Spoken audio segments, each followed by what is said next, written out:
నిన్ను వలె నీ పొరుగువానిని ప్రేమింపవలననియు రాయబడి ఉన్నదని చెప్పెను. యేసయ్యకు స్తోత్రం చెప్పండి.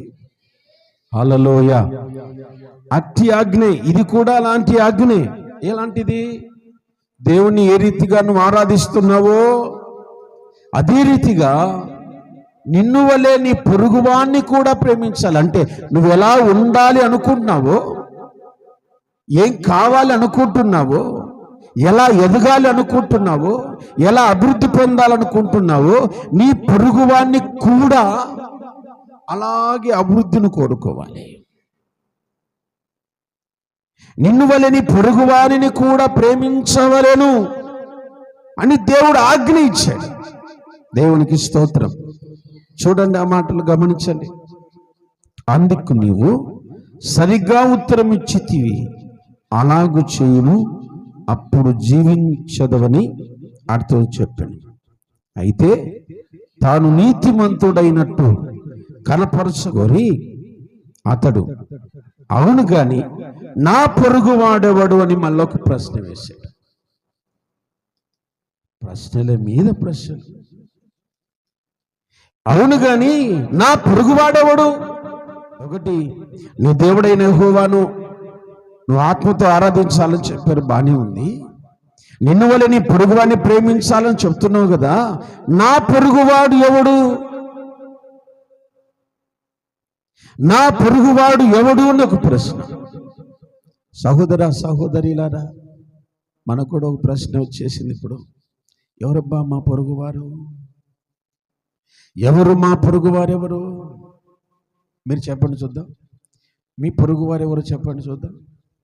పొత్తల పారునోళ్ళుగా తల్లి, అప్పుడప్పుడు ఇంత కూర తీసుకొచ్చి పెట్టేవాళ్ళు కాదు.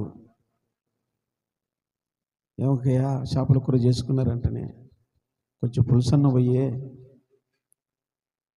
వాళ్ళు కాదు పొరుగు వాళ్ళు. ఎవరు? నీ పరువును రోడ్డుకు ఈడ్చేవారు, నీ గురించి నిందలు వేసేవారు, నిన్ను అవమానపరిచేవారు, నీ మీద నేరారోపణ చేసేవారు. ఎవరయ్యా నీ పొరుగువారు? నీకు మేలు చేసేవారు నీ పొరుగువాడు కాదు, వాడు నీ స్నేహితుడు, నీ శ్రేయోభిలాషి. మరి నీ పొరుగువారెవరు? నీ మీద లేనిపోని మాటలు చెప్పి సాటిలు చెప్తారు చూడండి, నిందలు వేస్తారు చూడండి, అవమానం కలిగిస్తారు చూడండి. వారిని మనం ప్రేమించాలంటాడు దేవుడు. స్తోత్రం చెప్దామా? దేవునికి స్తోత్రం. హల్లెలూయా. ఒక సందర్భాన్ని గుర్తు చేస్తాను. దేవుడు యోనాను పిలిచాడు. యోనా, నినివే పట్టణస్థుల దోషం నా దృష్టికి బహు ఘోరముగా కనబడుతుంది. వెళ్ళి నినివే పట్టణానికి చెప్పు, నినివే పట్టణ ప్రజలకు చెప్పు, రాజులకు చెప్పు అన్నారు. యేసయ్య దగ్గర ఏమన్నారు? నా పొరుగువారి దగ్గరికి నేను వెళ్తున్నాను అని చెప్పేసి ఏం చేశాడు? తర్షీషునకు ప్రయాణమయ్యాడు. తర్షీషు ఓడలో ఎక్కాడు. ప్రియులారా, ఆ పట్టణానికి ఏ గతి కలుగుతుందో దగ్గరుండి చూడాలనుకున్నాడు. ఈరోజు నిన్ను గాయపరిచే వాళ్ళు కోకొల్లలుగా నీకు ఉండొచ్చు, నిన్ను బాధ పెట్టే వాళ్ళు నీకు ఉండవచ్చు. వాళ్ళ నాశనాన్ని నువ్వు కోరుకుంటున్నావేమో. దేవుడు నిన్ను హెచ్చరిస్తున్నాడు. యేసయ్యకు స్తోత్రం కలుగును గాక. Praise the Lord. 4వ అధ్యాయంలో యోనా నినివే పట్టణానికి ఏం కలగబోతుందోనని వెయిటింగ్ లో ఉన్నాడు. ఓ చెట్టు కింద కూర్చొని ఏం చేస్తున్నాడట? నినివే పట్టణానికి ఏ గతి పడుతుందో అని చూస్తున్నాడట. నినివే పట్టణానికి ఏ గతి పడుతుంది?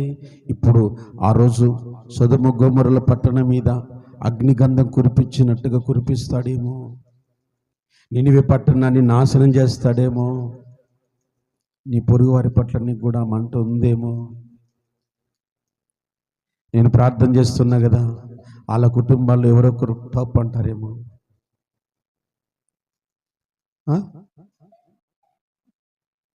వాళ్ళకి ఆస్తి నష్టం కలుగుతుందేమో. వెయిటింగా? నువ్వు కూడా వెయిటింగ్ చేస్తున్నావా? దేవుడు అంటున్నాడు, సొర చెట్టు విషయమై నువ్వు ఇంత బాధపడితే 120,000 మంది కంటే ఎక్కువగా ఉండి కుడి ఎడమలు ఎరగని నినివే పట్టణస్థుల విషయమై నేను చింతపడొద్దా? ఆమె నీకు అర్థమవుతుందా? నీకు కుడి తెలుసు, ఎడమ తెలుసు, మంచి ఏదో తెలుసు, చెడు ఏదో నీకు తెలుసు, ప్రేమించటము తెలుసు, ద్వేషించటం ఎలాగో కూడా నీకు తెలుసు, ఏది చెయ్యాలో ఏది చెయ్యకూడదో నీకు తెలుసు. ఎందుకంటే ఆయన మందిలో కూర్చొని మోకాల మీద పడి కన్నీరు విడిచి ప్రార్థన చేసిన నీకు సమస్తం తెలుసు. ఎవరిని ప్రేమించాలో నీకు తెలుసు, ఎవరు పొరుగువాడో నీకు తెలుసు, ఏది మంచో నీకు తెలుసు. తెలుసు కదా? మరి నీ పొరుగువాడిని నువ్వు ప్రేమించటం నీకు తెలియదా? ఏనా నీకు తెలియదా? భక్తిపరుడవే, నీకు భక్తి ఉంది, యెహోవా యందు భయభక్తులు కలిగిన వాడవే. కానీ నీ పొరుగువాడిని చూస్తే నీకు ఎక్కడ లేని మంట మండుతుంది చూడు హృదయంలో. అప్పటికప్పుడు పక్షవాతం వచ్చినట్టు మూతి సొట్టబోతుంది. ఎలా చూసినప్పుడు చెప్పండి? నిన్ను ద్వేషించే వారిని చూసినప్పుడు. నేను ఎప్పుడు చూడలేదమ్మా.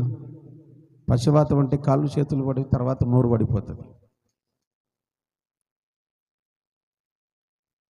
కానీ ఎదురు కనపడితే చాలు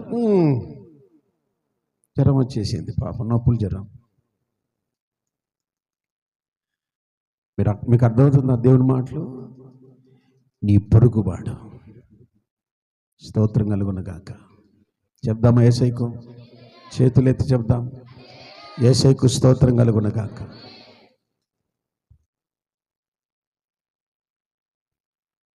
నా సహోదర సహోదరులారా, నీ పొరుగు వారికి ఇప్పుడు జ్ఞాపకం రావాలి. అలాగూ చెప్తూ యేసుప్రభుకు ఉపమానం చెప్పాడు. యెరికో పట్టణం నుండి ఒకడు ఇలాగు యెరూషలేము నుండి యెరికోకి ఇలాగు దిగి వెళుతూ ఉన్నాడట. యెరూషలేము నుండి యెరికోకు దిగి వెళుతూ ఉన్నాడట. దిగి వెళుతున్న వాడిని దొంగలు పట్టుకొని కొట్టి వస్త్రాలు తీసేసి వాని దగ్గర ఉన్న విలువైన వస్తువులు దొంగతనంగా తీసుకొని వాడిని కొర ప్రాణంతో వదిలేసి వెళ్ళిపోయారు.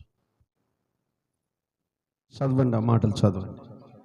అప్పుడు ఒక యాజకుడు, మీరు గమనించాలి, బైబిల్ అందరూ చూడండి, దేవుడు చెప్పిన ఉపమానం గమనించండి. అప్పుడు ఒక యాజకుడు ఆ త్రోవన వెళ్లుతా తటస్థించను. అతడు అతన్ని చూచి ప్రక్కగా పోయింది. అలాగునని లేవీయుడొకడు ఆ చోటుకు వచ్చి చూచి ప్రక్కగా వెళ్ళిపోయాడు. అయితే ఒక సమరయుడు ప్రయాణమైపోవచ్చు అతడు పడి ఉన్న చోటును చూచి అతని మీద జాలిపడి దగ్గరకు పోయి నూనెయు ద్రాక్షరసమును పోసి అతని గాయములు కట్టి తన వాహనం మీద ఎక్కించుకొని ఒక పూట కూలవాని వద్దకు తీసుకొని పోయి అతన్ని పరామర్శించి మరునాడు అతడు 2 దేనారములు తీసి ఆ పూట కూలవానికి ఇచ్చి అతన్ని పరామర్శించి, నేను ఇంకేమైనాను ఖర్చు చేసిన యెడల నేను మరలా వచ్చినప్పుడు అది నీకే తీర్చునని అతనితో చెప్పాను. స్తోత్రం చెప్పండి. ఇప్పుడు హల్లెలూయా. మంచి సందర్భం కదా, మనకు బాగా తెలిసిన ఉపమానం, తెలిసిన వాక్యం. మనందరూ జాగ్రత్తగా వింటే ఇక్కడ ముందు యాజకుడు ప్రయాణం అవుతున్నాడట. అదే దారిలో వెళ్తున్నాడు. యెరూషలేము నుండి వచ్చాడు అంటే అతడు ఒక యూదుడని గుర్తుపెట్టుకోవాలి మీరు. యెరూషలేము నుండి వచ్చాడు అంటే అతడు ఒక యూదుడు. అలాగు దిగి వచ్చి దొంగల చేతులు చిక్కబడి కొర ప్రాణంతో కొట్టుమిట్లాడుతున్నాడు. ఒక యూదుడు అలాగ పడి ఉండుట ఒక యాజకుడు చూశాడు. చూసి అలాగ పక్కకి వెళ్ళిపోయాడు. పలకరించాడా? జాలి పడే వాళ్ళు చాలా మంది ఉంటారు కదండి. ఏదైనా అన్ఎక్స్పెక్టెడ్గా ప్రమాదము నష్టము కలుగుతాయి, అయ్యో పాపం అంటారు, అంతవరకు. ఒకవేళ ఆ యాజకుడు అలాగేనే అతను చూసి జాలి పడి ఉండొచ్చు, కానీ అతనికి మేలు చేశాడా? ఒకవేళ తనే ఆ స్థితిలో ఉంటే మేలు కోరుకుంటాడా? కొడుకుడా? దేవుడు ఒక మాట అడుగుతున్నాడు, నిన్ను వలే నీ పొరుగువానిని నువ్వెలా సహాయం కావాలని కోరుకుంటున్నావో అలాగే ఇతరులకు కూడా సహాయం చేయటం నువ్వు నేర్చుకోవాలి. నీ పొరుగువానిని ప్రేమించటం అంటే నీకు కావలసిన వారిని ప్రేమించటం కాదు, నీ రక్త సంబంధాలను ప్రేమించటం కాదు, వారి కొరకు రాత్రింబగలు ప్రార్థించటం కాదు. నీ శత్రువైన వాడు ప్రమాదములో ఉన్నప్పుడు వాని మీద కనికర పడటమే నీ పొరుగువాన్ని ప్రేమించటం. ఆమె ఆ తర్వాత లేవీడు ఒకడు వచ్చాడట. అతడు కూడా అతన్ని చూసి పక్కగా వెళ్ళిపోయాను. ఇప్పుడు ఎవరు వచ్చారు చెప్పండి? సమరయులు యూదులతో సాంగత్యం చేయరు, సమరయులు యూదులతో సావాసం చేయరు, వాళ్ళను ముట్టుకోకూడదు, వాళ్ళు ఇరువురు శత్రువులైన వారు. ఇప్పుడు ఈ సమరయుడు ఏం చేశాడు చెప్పండి? సమరయుడు ఏం చేశాడు? దగ్గరగా వచ్చి అతని మీద జాలిపడెను. స్తోత్రం చెప్పాలి, దేవునికి స్తోత్రం. శత్రువుల పట్ల మనం ఏ పడాలి? కూడి ఎడమలు ఎరగని వాళ్ళు, దేవుని గురించి తెలియని వాళ్ళు, పరిశుద్ధ గ్రంథం గురించి వివరణ లేని వాళ్ళు, పర్యాజ్ఞల గురించి తెలియని వాళ్ళు, మంచి ఏదో చెడు ఏదో తెలియని వాళ్ళు శత్రువులు. వాళ్ళ మీద మనము జాలిపడాలి. వారు సమరయుడు అతని మీద జాలి పడ్డాడట. మనకేముండాలి? శత్రువు పట్ల ఏముండాలి చెప్పండి? జాలి, కనికరం, దయ ఉండాలి. ఒకవేళ వాళ్ళు కూడా దేవుణ్ణి ఎరిగి ఉంటే, వాళ్ళు కూడా నీలాగా ఉపవాస ప్రార్థనలు చేసి, నీలాగా కన్నీటి ప్రార్థన చేసి, నీలాగా విజ్ఞాపనలు చేసి, నీలాగా రక్షణ పొంది, నీలాగా ప్రభు సన్నిధిలో ప్రభు బల్లలో మరి క్రమం తప్పకుండా చేతులు వేసేవాళ్ళు అయితే వారు నీ పొరుగు అయితే కాదు కదా. రక్షణ లేని వారు నీ పొరుగువారు. Praise lord. అతని దగ్గరికి వెళ్ళి అతని మీద జాలి పడ్డాడు. తర్వాత ఏం చేశాడు చూడండి. నూనెయు ద్రాక్ష రసమును అతనికి ఇచ్చాడు. స్తోత్రం చెప్పండి. క్రియ కేవలం జాలి మాత్రమే కాదండి, క్రియారూపకం. తన దగ్గర ఉన్నది ఏం చేస్తున్నా తెలుసా? అతనికి ఇస్తున్నాడు. నూనెయు ద్రాక్ష రసమును అతనికి సత్కరిస్తున్నాడు. రేయ్, వాళ్ళు మన పుట్టినరోజుకు రాలే, వాళ్ళు పిలిచాకు. వాళ్ళు మన దినానికి రాలేరా, వాళ్ళు మన పెళ్లికి రాలేదురా, వాళ్ళ పిలిచాకు. వచ్చి తినిపోతారు అంతే. వాళ్ళు ఏం పెట్టరు? పిలిచాకు. వాళ్ళని పిలవద్దు. కొంతమంది తల్లులు తండ్రులు చెప్పే మాట.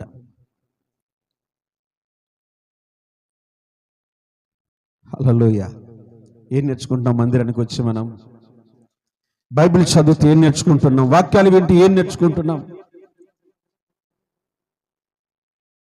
నువ్వేమన్నా చెప్పన్నా, వాళ్ళతో నాకు మాటలు లేవు అంతే. నువ్వెన్నా చెప్పన్నా, నేనైతే మాట్లాడాను వాళ్ళతో. ఏం చేయాలి మనం? నూనెయు ద్రాక్షరసమును ఇచ్చి అతని గాయములను కట్టాడు. స్తోత్రం చెప్పండి. హల్లెలూయా. ఓదార్పు ఇవ్వాలి, ఆదరణ ఇవ్వాలి. నువ్వు చూపించే ప్రేమ క్రీస్తు ప్రేమ. సుధాకర్ అని ఒక అద్భుతమైన మాట చెప్పారు. మదర్ తెరీసా గారు దేవుని సేవ చేస్తూ కుష్ఠరోగులను బాగు చేస్తూ తన జీవితాన్ని ఆ కుష్ఠరోగుల సేవకి అంకితం చేశారు. బాంబే పట్టణంలో ఆమె వెళుతూ ఉన్న దారిలో ఒక దేవాలయం ఉందట. ఆ దేవాలయంలో ఒక పూజారి ఉదయకాలం రోజు దేవాలయాన్ని శుభ్రం చేయటం, కల్లాపు చల్లటం, అక్కడ పని చేసుకుంటూ ఉంటాడట. మదర్ తెరిసా గారు అదే దారిలో వెళుతున్నప్పుడు మదర్ తెరిసా గారిని పండు బూతులు తిట్టేవాడట. ముండమోపి మాకుంది, దరిద్రం మాకుంది, తెల్లవారగానే ఎదురవుతుంది. అలాగున రోజు మదర్ తెరిసా గారిని తిట్టేవాడట. అమ్మగారు నవ్వుతూ అలాగ వెళ్ళిపోయేది. ఒక వారం 10 రోజులు గడిచిన తర్వాత పూజారి కనిపించట్లేదు. మదర్ తెరిసా గారు రోజు ఉదయం సాయంత్రం వచ్చేటప్పుడు గమనించేది, ఇక్కడ పూజారి ఉండేవాడే కనిపించట్లేదు. ఒక కుర్రోడు కనపడితే ఇక్కడ పూజారి ఉన్నాడు కదా, ఇక్కడికి వెళ్ళిపోయాడు అని అడిగారట. అమ్మాయినకు పక్షవాతం, కుష్ఠరోగం వచ్చింది. తన ముఖం ఎవరికి చూపించలేని స్థితిలో అతడు ఉన్నాడు గనుక అతడు దేవాలయంలోకి రావట్లేదు అని చెప్పారు. మదర్ తెరిసా గారు పని కట్టుకొని అతన్ని వెతకడం ప్రారంభించిందట. వెదకంగా ఒక్కసారి ఒక చోట పూజారి కనపడ్డారు. ఆమె ఎదురుపడింది. ఇప్పుడు పూజారి ఏం చేయాలి? తిట్టాలిగా. ముఖం చాటేసుకున్నాడు. ఆమె దగ్గరికి వెళ్ళి ఆయన పట్టుకొని, పెద్దయినా నువ్వేమీ భయపడకు, దేవుడు నిన్ను బాగు చేస్తాడు, దేవుడు నిన్ను స్వస్థత పరుస్తాడు, నీ గాయాలు కడతాడు. అమ్మా, చిన్న బిడ్డవైనా ఇంత మంచి సేవ చేస్తున్నా నిన్ను నేను అనరాని మాటలు అన్నాను, అనకూడని మాటలు అన్నాను, దయచేసి నన్ను క్షమిస్తావా? పెద్దవాడివి నువ్వు అలా అనకూడదు పెద్దయినా అని తీసుకెళ్ళి ఆయన గాయాలు కట్టి ఆ కుష్ఠరోగం అంతా ఆ నీళ్ళంతా తుడిసి గాయాలు కట్టి ఆశ్రమంలో చేర్పించుకుంది. శత్రువుకి ఏం చేసింది ఆమె? చెప్పాలి, యేసయ్య ప్రేమ చాటించింది. చప్పలు కొడదాం. యేసయ్యకు స్తోత్రం కలుగున గాక. హల్లెలూయా. నేను తిట్టిన వారికి సాయం చేస్తావా? ఇదే యేసయ్య ప్రేమ అంటే. నీ పొరుగువాడంటే ఎవరనుకున్నావు?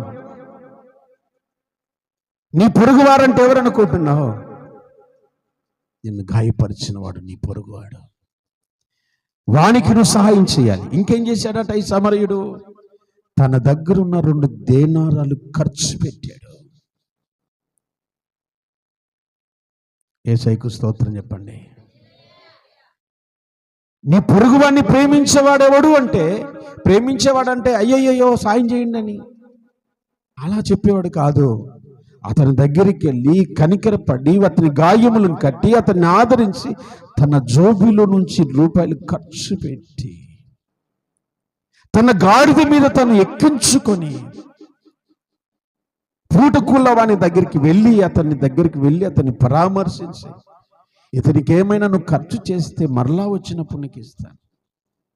ఇదంతా చెప్పిన తర్వాత యేసు ప్రభుల వారు ఒక్క మాట అన్నారు, బాబు, ధర్మశాస్త్రోపదేశకుడా, వీరిలో పొరుగువాడెవడు అని అడిగాడు. స్తోత్రం, దేవునికి స్తోత్రం. ఇప్పుడు ఎవరని చెప్తారు? మీరెవరు చెప్తారు? లేవీయుడా, యాజకుడా, సమరయుడా? ఎందుకు సమరయుడు అని చెప్పారు? ఒక శత్రువుకు మేలు చేశాడు కదండి, ఒక అపకారికి ఉపకారం చేశాడు కదండి, ఓ చెడ్డవారికి మంచి పనులు చేశాడు కదండి. Praise the Lord. నిన్ను ప్రేమించిన వారికి నువ్వు వందనాలు చెప్తే ప్రయోజనం ఏంటి అన్నాడు పౌలు గారు. నీకు మేలు చేసిన వాడికి నువ్వు మేలు చేస్తే నీ వల్ల నీకు వచ్చే ప్రతిఫలం ఏముంది? నిన్ను కొట్టిన వారికి నువ్వు మేలు చేయాలి. ఇది పొరుగువాడి లక్షణం. యేసయ్యకు స్తోత్రం. హల్లెలూయా. బైబిల్లో ఒక మంచి ఉపమానం, మంచి చరిత్ర. యేసేపును సొంత అన్నలు కొట్టేశారు, బావిలో పడవేశారు, వస్త్రాలు తీసేసుకున్నారు. ఒక పశువు నమ్మినట్టుగా అతన్ని అమ్మేశారు. దేవుని మహాకృప యేసేపునకు తోడై ఉంది గనక, యేసేపునకు దేవుడు తోడై ఉన్నాడు గనక యేసేపు బ్రతికి ఐగుప్తు దేశంలో గొప్ప రాజు అయ్యాడు. స్తోత్రం, స్తోత్రం. ఇజ్రాయేలు దేశంలో ధాన్యం అయిపోయింది, తినడానికి తిండి లేదు. పళ్ళు పలహారాలు తేనె అవి మాత్రం ఉన్నాయి, తినడానికి ఏమీ లేదు. అలాంటి సమయంలో నాన్న చెప్పారు, రే ఐగుప్తు దేశంలో ధాన్యం దొరుకుతుందట, వెళ్ళి ధాన్యం తీసుకురండి. యేసేపు తన అన్నలను గుర్తుపట్టి ఏం చేశాడో తెలుసా? వారికి మేలు చేయడం నేర్చుకున్నాడు. ఆమేన్. నన్ను గాయం చేశారే, నన్ను అమ్మేశారే, నన్ను అవమానపరిచారే, నన్ను గుంటలు వేశారే. ఇదే కదండి పొరపాటుని. ఎప్పుడు ఒక మాట అని ఉంటామండి, అన్నామండి, పొరపాటు ఒక మాట అన్నాం.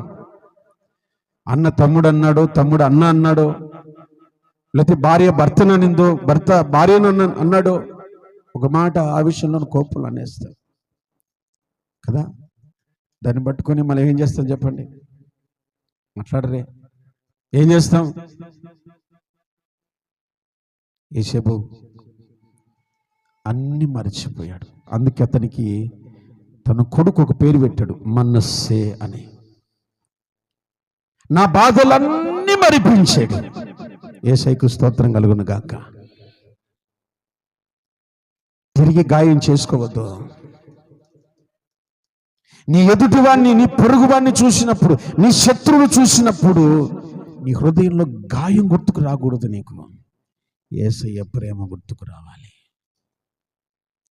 నీకు చేసిన అపకారం కాదు నీకు గుర్తుకు రావాల్సింది, దేవుడు నీకు చేసిన మేలు నీకు గుర్తుకు రావాలి. నువ్వు చేయాల్సిన పని ఏమిటో నీకు గుర్తుకు రావాలి. ఆమేన్. చెప్పండి, యేసయ్యకు స్తోత్రాలు. నా జీవితంలో ఒక సాక్షి చెప్తాను మీకు. నేను ఒక బ్రదర్కి చాలా సపోర్ట్ చేశాను. ఎంత సపోర్ట్ అంటే ఒక స్థాయిలో అతడు నిలబడేటట్లుగా. దేవుని మహాకృపను బట్టి నాకేదో కలిగిందనో, నాకేదో తెలుసనో నేను చేయలేదు. దేవుడు నాకు ఇచ్చిన తలాంతును బట్టి నేను చేయగలిగిన పని చేశాను. ఒక స్థాయికి ఎదిగాడు, కాస్త డబ్బులు సంపాదించుకున్నాడు, బాగానే ఉన్నాడు. అనుకోకుండా వాళ్ళ అబ్బాయికి రక్త కణాలు పడిపోయాయి. నాకు తెలిసింది, విషయం తెలిసింది, ఇలా పని పలానా సహోదరుడు తన కుమారుడు విషయంలో చాలా కలవరపడుతున్నాడని. నాకై నేనే ఫోన్ చేశాను, ఏంటి విషయం అని అడిగాను. అంటే ఇట్ట పనినా, నాకు రావాల్సిన డబ్బులు రాలేదు, బాబుకు చూపిద్దామని హాస్పిటల్ ఖర్చులు కూడా లేవున్నా, నా పరిస్థితి బాగాలేదన్నా అని ఏడ్చాడు. నా దగ్గర ఒక ఏటీఎం కార్డు ఉంటే ఏటీఎం కార్డు ఇచ్చి ఎంత వాడుకుంటావు వాడుకో, ఇంత వాడుకో నేను చెప్పలేదు, నువ్వెంత వాడుకుంటావు వాడుకో, బాబుకు బాగా అయిన తర్వాత ఇస్తే లేకుంటలే. స్తోత్రం. ఎన్ని నిందలేశాడు నా మీద, నిజం చెప్తున్నానండి. ఎన్ని అవమానమైన పనులు నా పట్ల చేశారో నేను వర్ణించలేను. నాకు ఎప్పుడన్నా ఏటీఎం గుర్తుకు వస్తుంది, అనవసరంగా ఇచ్చాను కదా వీడికి. కానీ పసిపిల్లలు, దేవుని ప్రేమను మనం చెప్పాలి, చాటించాలి, తప్పదు. మనకి ఎన్ని ఇబ్బందులైనా ఉండనివ్వండి. పొరుగువాడంటే ఎవరు అనుకుంటారు? శత్రువైన వాడే నీకు పొరుగువాడు. ఆమేన్, ఆమేన్, హల్లెలూయా. యేసేపు తన అన్నలను చూసి జాలిపడ్డాడు, వారి అన్నలకు మేలు చేశాడు, వారి అన్నలను వారి పిల్లలను దగ్గరుండి పోషించాడు. యోసేపులో నుండి మనం నేర్చుకోవాలి పొరుగు వారిని ప్రేమించటం అంటే. అవును, కొన్ని సందర్భాల్లో మనం కూడా ఆ విషయంలో కొన్ని మాట్లాడేస్తాం కదండి, బాధ పెడతాం కదండి. తర్వాత ఏం చేయాలి? వెంటనే మనం పశ్చాత్తాపడాలి. అయ్యో అనేసాను, పొరపాటున అనేసాను, మాట్లాడేశాను, క్షమించు ప్రభా. గాయం కట్టాలి, ఖర్చు పెట్టాలి, కనికరపడాలి, గాయం కట్టాలి, ఖర్చు పెట్టాలి, పరామర్శించాలి. ఈరోజు దేవుని వాక్యం వింటున్న నీవు నీ జీవితంలో నుంచి లేక నీ జోబులో నుంచి ₹1 నీ గాయపరిచిన వాడిని ఖర్చు పెట్టావు. నిత్య జీవానికి వారసులు అవ్వాలంటే మనం అనుకున్నంత ఈజీ కాదు. ప్రార్థనకు వచ్చాం, ఆరాధన చేశాం, ప్రభుని గణపరిచాం, అయిపోయింది, పరలోకానికి వారసులమయ్యాము అనుకుంటే పొరపాటు. శత్రువులను ప్రేమించుటయే నిత్య జీవానికి వారసత్వమైన మార్గం. ఆమేన్. అదే నిజమైన మార్గం.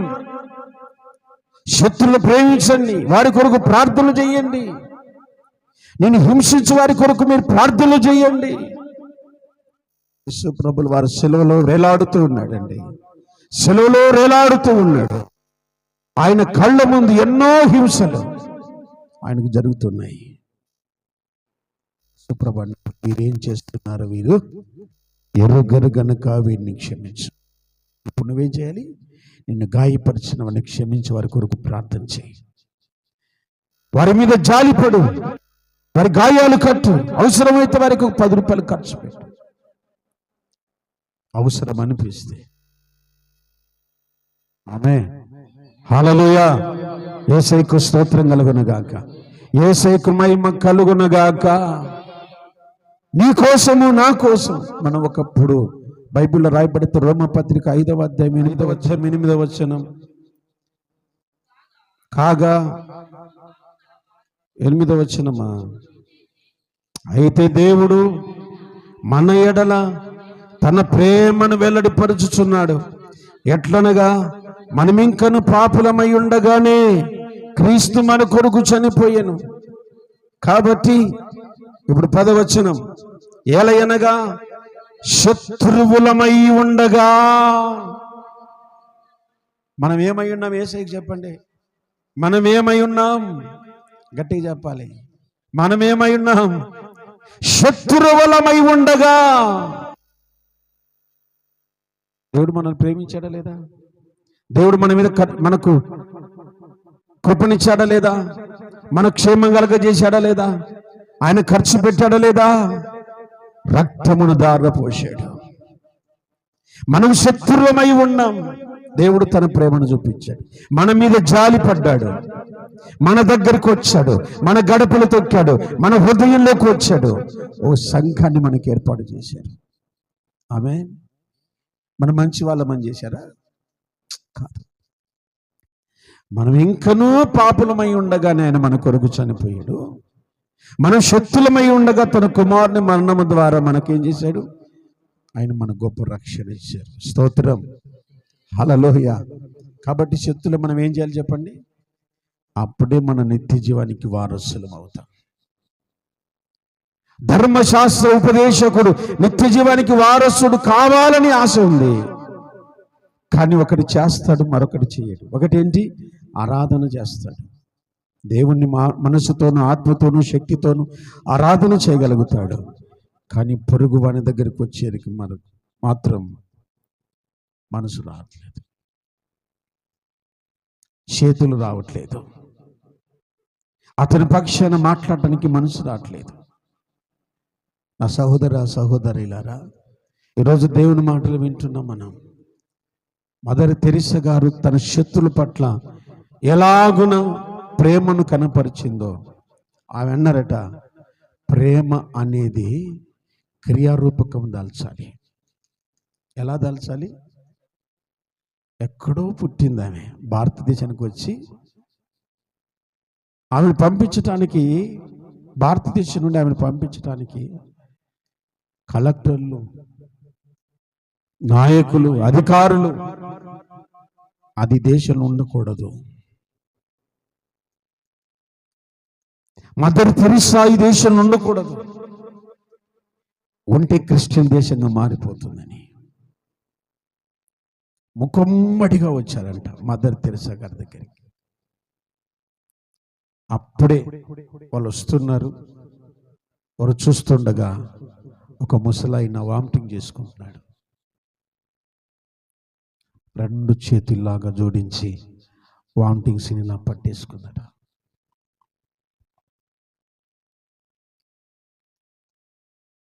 పసిపిల్లవాడిని చూసుకున్నట్టుగా చూసుకుంటున్న ఆమె మంచి సక్రియం చూసి కలెక్టర్లు, నాయకులు, అధికారులు అందరూ మన భారతదేశంలో ఇలాంటి వాళ్ళు ఒక్కడున్నా భారతదేశం ఎప్పుడు మారిపోయేది. ఆమె ఏ కారణం చేత పంపిద్దామరా? వినా గాయాలు కట్టినందుకు పంపిద్దామా? దోషులు పట్టినందుకు పంపిద్దామా? ఇంతమంది కుష్ఠరోగులకు వైద్యం చేస్తున్నందుకు పంపిద్దామా? ఆమె వచ్చిన వారు వచ్చినట్టుగానే వెనక్కి వెళ్ళిపోయారు. ప్రేమ క్రియారూపకం దాల్చాలి. యేసు ప్రభుల వారు క్రియారూపకం దాల్చారు. ఆయనకు మనం శత్రులమై ఉండగా కుమారుని మరణము ద్వారా ప్రేమ అయ్యింది. ఇప్పుడు ఏమైంది? ప్రేమ మరణమైంది. నీ కోసం, నా కోసం ఆయన మరణమైపోయాడు. మోకరించండి, అందరూ మోకరించండి.